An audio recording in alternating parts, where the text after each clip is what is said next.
I'm Dr. Jackie Raphael. Hi Jackie, I'm Lombard. And today we're going to be talking about whitewashing in Hollywood films in particular, and how this is an issue within our society. So I thought first of all we can talk about what whitewashing is. So do you have any particular ideas of how to explain what whitewashing is? Yeah, Jackie, when I was thinking about this, I kind of realised that there's a lot of different kinds of whitewashing. Yeah. We've just been sort of talking about that kind of very sort of obvious ones, I guess the literal interpretation where celebrities are made to look more white through photoshopping, their skin is lightened, their hair is made to look more Caucasian. And then of course there's all the different kinds of whitewashing that we see happen in film just through a lack of diversity, either through characters not being cast or their race, their ethnicity being changed. And also the instances where kind of Hollywood tends to play down race or even erase it as well. I think a good example is Prince. So a lot of people have represented him since his death as having transcended race. And yet he was African American and really supported a lot of African American causes. Yeah, that's very true. And just thinking about this idea of people making themselves whiter within Hollywood, that is a huge issue. I mean, people like Beyonce or Jennifer Lopez, they tend to kind of lighten their hair, lighten their skin to be perceived as more beautiful within society, which is really sad that is what is considered beautiful and that it can't just be whatever colour you are or whatever's natural to you. So I think that's a huge issue. But also there's a lot of, bigger problems with people doing sort of blackface or that sort of issue, which is a whole other level and can be, really offensive to other cultures. Yeah. I think on the one hand you can almost understand some celebrities trying to whitewash themselves because of the understanding that they know that race imparts power.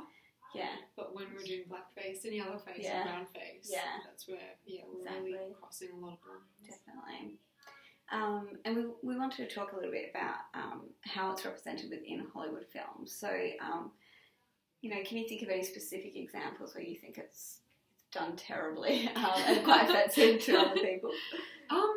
Gosh, there's a few old examples which kind of seem obvious. Mickey Rooney, the Asian character. I think for me, the ones that I find the most offensive are the ones that you don't actually realise where whitewashing is happening. Argo is a good example. Based on a Mexican-American man who Ben Affleck played, and his race was removed and his ethnicity was removed before the filming even took place. That's really sad. Those are the ones that I find the most disturbing, because sometimes you might not even realise that character was supposed to be another race. Exactly, and especially when they are basing things on a true story or anything like that, and when they start to remove elements of a person, I think that's a huge issue as well. Which ones have you found the most offensive? Well, as a Lebanese Australian, I found Prince of Persia to be one of the most offensive ones, just because, I think Jake Gyllenhaal did a great job in it, but I just thought that was a great opportunity to give, an Arab actor a chance to actually play a leading role, and that doesn't happen very often, unfortunately. And so to just bring in anyone just because of a big name, I think that's, that can be quite offensive. But there's been just so many examples out there of just being, not really considered, and unfortunately a lot of people don't even notice it, or pay much attention. I think that's really sad as well. Yeah. So, in terms of how we can resolve the issue of whitewashing, what would you suggest in terms of how Hollywood can kind of move past this? It's firstly really sad that we haven't moved past it yet, but I think we definitely just need to have more diversity out there. We need to be more true to characters' races and ethnicities. Like with Prince of Persia, that's a pretty obvious one. The character should not have been Persian. It's in the title. Yeah, that's true. And I don't know, it's a difficult one, isn't it? What would you suggest? Well, I think it is. It comes down to the casting and making those decisions, and there's no reason why people from another culture can't have that same sort of fame as a white American, and this is a generalisation here, but it tends to be the way that the roles are given. It's to those people. And, I was actually talking to some students of mine, and they were saying that sometimes there'll be like this great breakout role from someone of another culture, and they're like, oh, this is great. and then they disappear after that one role, and they're not really given other opportunities. I think that's really sad that, you know, and everyone's noticing it, but no one's actually doing anything to make the change. Exactly.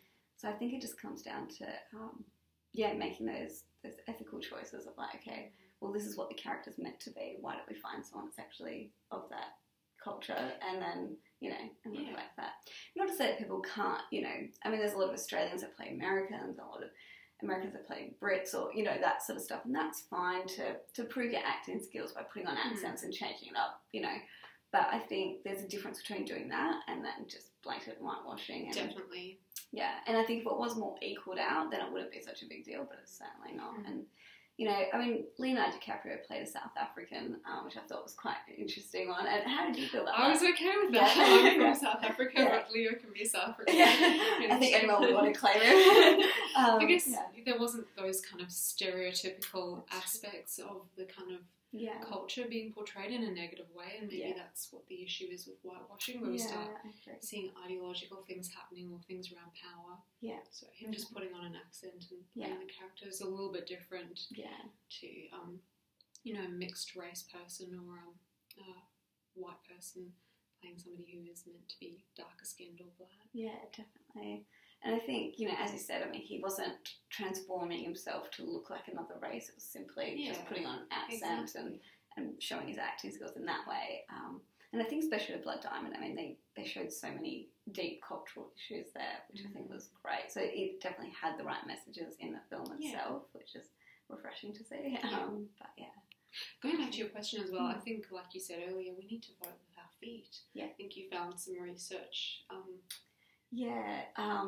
Apparently there's, you know, facts showing that a lot of people, a lot of companies lose money making these films because audiences aren't appreciating the whitewashing. So it seems like consumers are making the right choices, but the studios perhaps still not quite catching on to that yet. I don't know. But it was a report by SBS, and I've actually got the stats here. And it showed things like Prince of Persia had lost some money, and Scarlett Johansson's movie recently, Ghost in the Shell, also lost money. And it's hard to correlate whether or not that is accurately from the whitewashing, but it was certainly things that people talked about. Have you seen Ghost in the Shell? No, I haven't. Me neither. But yeah, there was a lot of uproar about her character and, you know, what ethnicity she's supposed to be. Yeah. And as very clearly a white woman, it was, you know, it was offensive to many people. And again, a lost opportunity where someone could have played that role of the right culture. Yeah.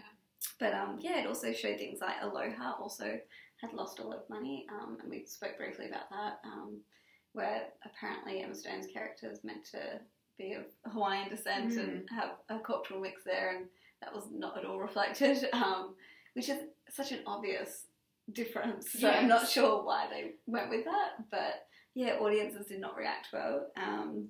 There's also things like Cloud Atlas, which you mentioned as well. So how do you feel about that one in the representation? I'm really conflicted about Cloud Atlas, actually. I think because the story was dealing with themes about resurrection and fate, reincarnation, things like that, I thought that the Wachowski siblings were bringing up a really interesting debate around this issue. I know a lot of people and a lot of media did find it quite offensive, and they said that, you know, especially in the futuristic society where characters, their races were changed and things like that, they said they didn't look like Korean people. I think they weren't really trying to obviously make them look like Koreans. I think they were trying to say something about the races sort of mixing. Okay. In the book, the one character actually says something along the lines of there was this really archaic practice that human beings had of classifying each other according to the amount of melanin in their skins. So I feel like the Wachowskis were trying to pick up on some of those themes. Maybe it was a first attempt at that. It's not obviously still great, but something that we can sort of open up debate on and talk about. That's really interesting. Something you touched on there, and I was just thinking about sort of Asian representations in film, and when they'll, you know, let's say they'll hire someone of Chinese culture to play Korean, and that sort of stuff where they're like, oh, they're all the same kind of thing, and that's essentially what they're saying when they do that. That is such a huge problem, and you know, a prime example of that is 16 Candles. Have you seen that? Yes. Yeah. So representation of the character in that was just ridiculously done as well, and played up to so many stereotypes. And yes, it was meant to be comedic, but it's also, you know, quite racist in a way, and can offend many cultures. And there's a lot of characters out there that, you know, having to play these other ethnicities and playing up to stereotypes. And I know Aziz did his show Master of None and talked about how Indians always have to play like a taxi driver and that sort of stuff. And it's really interesting to kind of, you know, see those issues played out, and where he's making such a point of it to, you know, to make sure that people are aware of the fact that it is purely racist that they're putting them in these roles and not allowing them to just be a main character or, you know, doing something else that, you know. Something else I've talked about with my students as well was, you know, if there's an Asian character, they often have to be a smart Asian and living up to that stereotype rather than, again, just being a character without any stereotypes attached to them. Can you think of any other examples of those, or what are your thoughts on that? I can't at the moment, but I do agree with you. I think even when we're stereotyping characters according to a stereotype that might be seen as positive, you know, the kind of smart Asians or things like that, those kind of reductive and essentialist representations are very problematic. Yeah. Only seeing people and cultures in those one-dimensional Definitely. And I feel like it limits the world's understanding of those cultures as well. So if we are showing them in that light constantly, well, that's going to be people's perceptions of it. Because if they haven't travelled to other countries or don't know about their culture, then this is what they're seeing in the media constantly, and that's a real issue. And I think that even happens in the news as well, unfortunately. Like they often put people into stereotypes. You know, with Indigenous Australians and the way they're portrayed, it's either, you know, being troublesome in some way, or that they've happened to do something so great that they've got, like, you know, Australian of the Year or something amazing. There's nothing in between where it's just, you know, it's always such an extreme thing, and the fact that they're celebrated for the great things is wonderful, but it's almost saying, oh, that was one of the rest of them were not good enough, and that kind of thing. It's such a divide, and I think that's a real issue. So I think the media in general does need to work on those representations of culture. Definitely. I think, like you said, it's really problematic that it creates this lack of diversity and doesn't show us a true representation of other cultures, but it also just perpetuates those hierarchies that we have around race. And race we know is not biological, it's a social construction. So when we're creating hierarchies and levels of power according to that, then these kinds of representations and whitewashing definitely perpetuates that and encourages people to think that that's okay. Yeah, definitely. And unfortunately in this world we're seeing so much divide yet again with, you know, obviously with Trump coming to power and Brexit and things like that, where it's sort of encouraging a lot of hatred and sort of division between cultures. I think that's a horrible thing to be happening, and it seems like we're going in reverse in that regard. And regardless of people's political views, it's more just the cultural aspect of it, that they're saying, oh, these people are different to us and therefore should not be in this country. And I think that's a real concern. And I think, you know, again, the media and even something like Hollywood has so much power to make some changes like that in terms of people's perceptions and how they view things. I think there needs to be more of that. More positive reinforcement of learning about different cultures. So the media is definitely a really important kind of textual system for us, so we need to definitely make some changes in this area. Yeah, sure. Well, thank you so much for joining me, Cara. Thanks, Jackie. It's been lovely chatting with so you. nice to talk to you too. Great.